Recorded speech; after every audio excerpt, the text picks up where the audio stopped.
My dear brethren in Islam, and those who are not from this faith but still believe in some sort of religious convictions. Or this video is intended for conveying a message to all my kith and kins, my acquaintances, my friends and foes alike, if there is any, and my colleagues at work.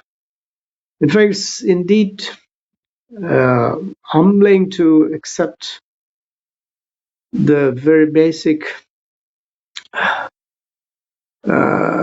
fact of my humble beginning or stepping into the world of the spiritual domains with the highest order of spiritual discernment, with lots of trials and tribulations I've undergone this year, 2025, has been really historic in more than one sense, historic as well as richly rewarding, exceedingly enriched with varied kind of experiences of all kinds, of whether it's academic, intellectual revering, intellectual uplifting, also kind of self-introspection that really this year calls for and the following year calls for.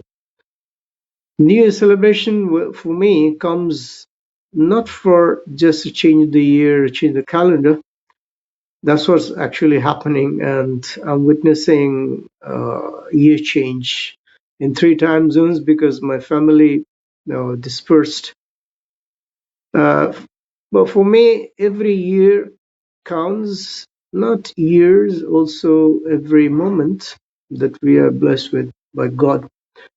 So I conceive this idea of having a treatise, a kind of manuscript, which might be an eye-opener, a ready reckoner, a kind of snippets, but not in so brief commentaries or tafsir alone or ahadith, just numbering them in order, or just talking about the categories of them, whether they are weak or strong, authenticated, or by all the different scholarly muftis, and also the spiritual scholarly gentlemen who had an indelible mark, who have reached out their career of their dedication and their total life investment into this field.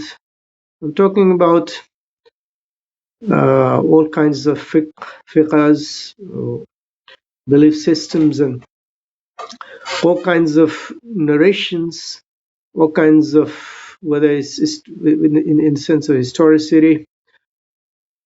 And I've dedicated one of the entire part of my book to the very inceptions of the idea of this prophethood, early years and the developmental phases of attaining that ramifications of becoming prophets, and the reflections and emanations of the prophethood, right from the kind of resistance, the kind of social upheaval, kind of reformative measures, the kind of resistance, the kind of feuds, and whether it was family, Quraysh, Makkah, migrations, and Hijrah. Anyway, this is not the time for me to encapsulate all that has gone to the making and has taken roots and how it sprouted into. So this book can be called a lily in the valley, a kind of thorns in the roses, kind of, because it amalgamates, it includes everything conceivable in the world of spiritual domains, not only spiritual domains, also comparative studies from other scriptures and other, especially Judaism, Christianity, and also the psychological aspects of how the spiritual discernment can be tied to the modern psychological framework and the interpretations of whether it's the internalization of the spiritualism, attainment of what we call a nirvana and or enlightenment of a soul in Buddhism. And so I haven't delved deeper into those other than the Abrahamic three religions and Tawheed, the one and one. And inshallah, hopefully, God willing, I'm going to broach over each and every aspect and every domains of the tenets, the kind of reflective thinking that accounts for strengthening and cementing our spirituality, and a kind of luminous synthesis, the intersections of hermeneutics and humanity, tradition and transmission, devotion and discernment. So since this book neither abandons classical fidelity nor succumbs to modern fragmentation, instead it orchestrates a disciplined dialogue between revelations and reality, text and context, soul and society. And just to have a glimpse of the Kindle version, which is already available, also paperback available, I'd like to show you and it reads like the Islamic Mosaic on the second part, Islamic Kaleidoscope. I've given as a subordinate or supporting subtitle like Islamic Kaleidoscope because it encapsulates, in fact, everything that reflective of that emanates from, that's manifested, that's revelatory, or it's a rare ambitions and quite confident. It is an intellectual and spiritual journey that reframes Islamic scholarship not as a close inheritance, but as a living moral enterprise. At its heart lies the luminous synthesis. That's why I just told you that it's a fine blend, and it cuts across the intersections or crossroads of hermeneutics and humanity, tradition, transmission, devotion, and discernment. Also, it's firmly, anchored in Qur'ān and Ṣaḥīḥ traditions, whether it's Muslim Sharif or Bukhari Muslims, Sahih traditions, or whether it's, of course, it's schools, all kinds of schools of Tirmidhi, and the work advances surah-level exposition that's methodologically rigorous. Let me have tried myself to authenticate the things, tied it to, and then I map onto the other verses. And also sometimes I have a table of comparative studies from Judaism, that means Torah, and also Christian Bibles, whether Old Testaments or New Testaments, all of them. So classical exegetical voices are not merely cited but activated, made to converse with contemporary concerns such as pluralism. That means I've tried my best to inculcate a sense of cohesiveness, like coherence and kind of pedagogy that intersects also the technological disruptions and moral responsibility.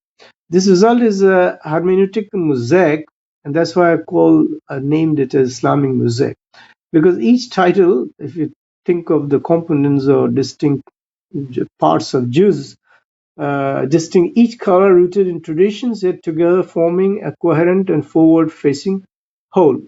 So one of the book's defining attributes in its refusal to eschatological depth, it doesn't, it does so decidedly through lived relevance rather than abstractions. So it's not just a kind of, metaphysical or something supernatural or something other than this, beyond this abstract things. The afterlife is not invoked to escape the world, but to reorient engagement with it. Scheletological consciousness here sharpens moral and also it's a kind of ecstasy, but it doesn't arise from the speculative theology, but from Quranic enduring power to recalibrate the moral imagination.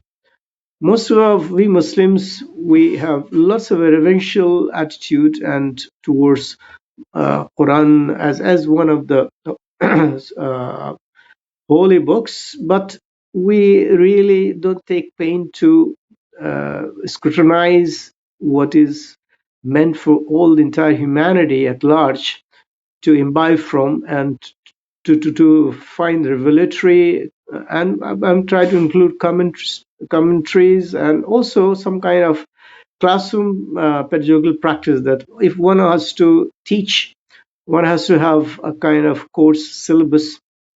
It spells out where to begin, how to proceed, how to end with, and how to have confidence about, triumphalism, conviction without coercion, faith without fear. And it offers not merely interpretation of Islam, but a compelling vision of how sacred texts can continue to illuminate the path of humanity now and towards the future. So that is an urgency and sense of renewed restoration of faith for all the religious peoples, like not talking about those who are away from or they are deviant or divergent. I'm talking about those from people from mainstream who have some sort of faith in whether it's in the form of nature or it's form of politicism, monotheism, or whatever. So competitive theory is also dealt upon, and classroom praxis imbued with methodological discipline, plural society sensitivity. That means this can be ascribed to any kind of curriculum design or syllabus. They're like kind of are ready to launch, ready to deploy full-scale scholarly treatise, and this empirically rigorous bindings leaves no room for any kind of doubt or kind of multiple interpretations with ambiguities. So I've tried my best to make it as transparent in its messaging, its conveyance of the basic prophetic messages, and it's a kind of declarations of first starting from the first revelation in the cave of Hira. That means Iqra, read and write, constitutes an epistemic revolution, shifting humanity from ignorance to divine knowledge, from Jahiliyyah to the kind of empowerment of or enlightenment of or knowledge addition. The early message emphasized Tawheed against Meccan polytheism. As we know, that Mecca was beset with the thrones of multiple gods, 206 gods inside the shrine. And that was the root cause of all the evils of society, because they used to, like some of the religions, they go for objectification, commodities to be held as reverential as God, or a hierarchy of gods. And so it talks about earliest chapter about the historical framework, how it evolved into, how it started persecutions followed by declarations, economy boycott, as Makkah used to be a trade center, and all these gods were revered and have to be paid homage to by all those tradesmen who used to carry loads of stuff. So Quraysh, the first instance was economic blockade, a kind of economic blockade. That means a total collapse of their business, and they were selling gods. They're trying, capitalizing on the gods just for making money. So the torture of vulnerable converts, like the earliest converts like Bilal ibn Rabah, the strategic hijrah to Abyssinia, where the first Muslim Christian encounter at Najashi's court, demonstrated shared Abrahamic values. So a sizable portion of the book is dedicated to the earliest historical evolutionary process. Then part 2, triumphant ethical legacy, excerpt from the farewell sermon chapter. In this farewell sermon, Khutbah al-Wad, delivered during the final pilgrimage, Prophet ﷺ proclaimed universal human dignity. All mankind is from Adam and Eve, and this is the declaration. I'm showing you this here, and uh, this part is like uh, uh, so. All mankind is from Adam and Eve, and Arab has no superiority over non-Arabs, nor a non-Arab over an Arab, except by piety and good action. This blueprint abolished tribal supremacy, established moral equality, completed revolutions, and set the ethical foundations for a civilization that will transcend ethnicity and geography. Part 3, I've taken a snippet of every part here. So this is not from the book. In fact, this is just a snippet of what is reflective of the beginning of the chapter titles. So Quranic exegesis and comparative moral hermeneutics. What I've tried to, how I deliberated upon our chapter relations and paper, like development of these chapters into subsections with core principles of hermeneutic humility, acknowledges interpretive limits, distinguish between text, interpretations, and historical receptions, as there is a whole world of gulf between the belief system, between the narrations, between the and how to scrutinize them, the basis, the merit, and how to ward off all the kind of like canards that were spread against ahadith or narrations or exegesis. So all effective teaching balances like revelations, fidelity to sacred text, then reason. As you know, the people often tout that Quran gives a secondary, premise of rationality, but that's not the case. It's scientifically proven that it gives a primary and irrefutable evidences of which is kind of scientifically proven, empirically grounded. So critical reflections, coherence, community, social impact, and somehow the Quran's all the surahs are mentioned there from 1 to 114 with Bible parallel psychological insights, and also some teaching notes about those who like to use this in their classroom scenario as an instruction material also. So this book actually emerges with loads of scholarly traditional references, lived realities of plural society, like the other society, how they reacted to Islamic. It's not Islamization, it's like the rise of Islam as one of the most potent religion to be followed by billions of people, I believe, and it is the fastest growing religion, as you know that. So it's neither purely devotional commentary nor a detached academic exercise. So a lot of efforts have gone to bridging the classic Islamic exegesis with contemporary hermeneutics and ethics and pedagogies. So I'm really, I'm here trying to owe a profound debt to my family, my colleagues at work, those people who have had, faith in me to walk through this long treatise to foster an environment where rigorous inquiry, spiritual discernment could flourish, and to generations of exegetes from like Ibn Kathir and Al-Jalan to modern voices like Angelica, Newworth, and Abdul Halim, who have kept the Quran's conversations alive in them. So I've included all those, I'll call them expositors. The Mexico received generous early feedback, like including, because it was coherent and it's kind of comprehensive, surah-level analysis, comparative theology. So it includes all the comparisons, the other theology also like, revelations of civilizations of justice, mercy, the grounding of this religion based on the equitable distribution of wealth, a kind of zakah system, whereas mercy, human dignity, and also Meccan crucible to the Median metrics and beyond. So it invites believers and seekers alike to encounter text through multiple lenses. It could be, what are those lenses that I'm talking about? Traditional tafsir, alongside modern scholarship, moral psychology, also includes some interfaith dialogue while remaining grounded in fidelity to divine speech. It never compromises or departs or deviates from its original path of fidelity and a kind of interpretative polarization. The book offers a modest contribution to shared horizon. It's framed by this vision, and its differing voices can be embraced with the help of judicious scrutiny based or merit based, and it also comes up with a statement, kind of like where this mosaic illuminates the path to understanding, compassions, and hope.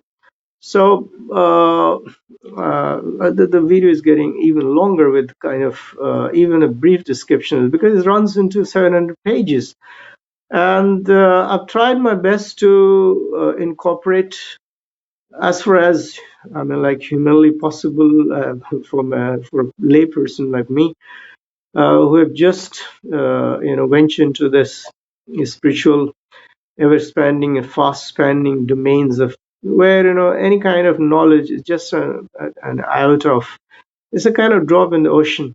So I understand that like this could, but this is definitely going to serve as a springboard for others as well as for me. I'm going to work on the especially the how to incorporate more and more interfaith intersections where we can strike chord balance between what is being touted as extremism or kind of dogmatism. Or so yeah, there are dogmas and they are beset with dogmas, but they are proven beyond the doubts, and there's no way that the things can be refuted in the clearest terms. So what I meant that this kaleidoscope, this is a large print, and this is already available. I'll show you the cover page of this. Actually, the cover page has changed because they don't allow the original cover for. I mean, it's hard to meet the specifications.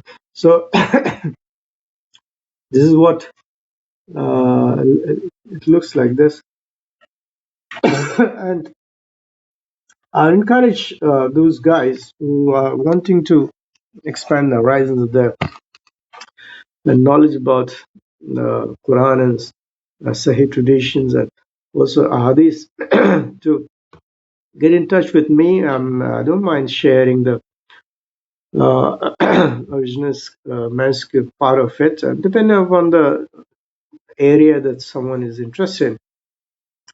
So with this, I'm venturing to a new year because I'm in Jeddah, and it's almost the year has changed. It's 1st of January 2026, and I'm hoping that I'll have a lot more on my plate in the coming year, with a lot more of motivations, well wishes, blessings from you guys.